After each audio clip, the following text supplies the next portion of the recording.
Je suis sûre que la plupart des gens ici présents ont un avis négatif de la chimie. On pense tout de suite à la pollution, à la marée noire.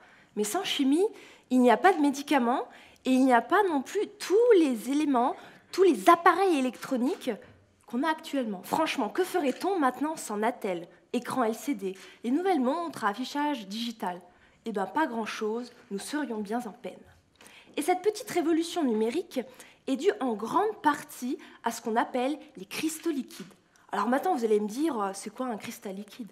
C'est pas compliqué. C'est un état de la matière mixte qui comporte d'un côté les caractéristiques d'un solide et de l'autre un comportement fluide d'un liquide.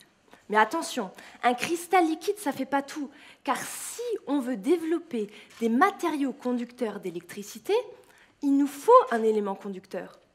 Alors bien sûr, le cristal liquide va servir de trame pour organiser cet élément conducteur. L'élément que je vous propose est une molécule de fullerène. Le fullerène contient que des atomes de carbone, comme le diamant ou encore le graphite que l'on a dans nos mines de crayons à papier. Pour être plus précis, il contient 60 atomes de carbone et a une géométrie assez atypique, vu qu'il ressemble vraiment à s'y méprendre à un ballon de football à l'échelle du nanomètre, c'est-à-dire du tout petit.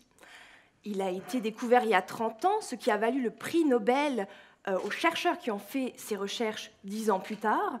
Et maintenant, il est vraiment ancré dans la chimie pour ses propriétés conductrices et pour ses applications dans le domaine photovoltaïque et dans le domaine électronique.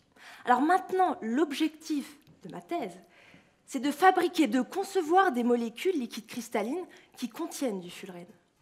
Une fois qu'on a obtenu ces composés par la chimie organique, par la synthèse organique, on va également étudier l'organisation moléculaire au sein de ces molécules. C'est-à-dire comment elles vont s'organiser, comment elles vont interagir entre elles. Pour cela, on a différentes méthodes spécifiques au laboratoire.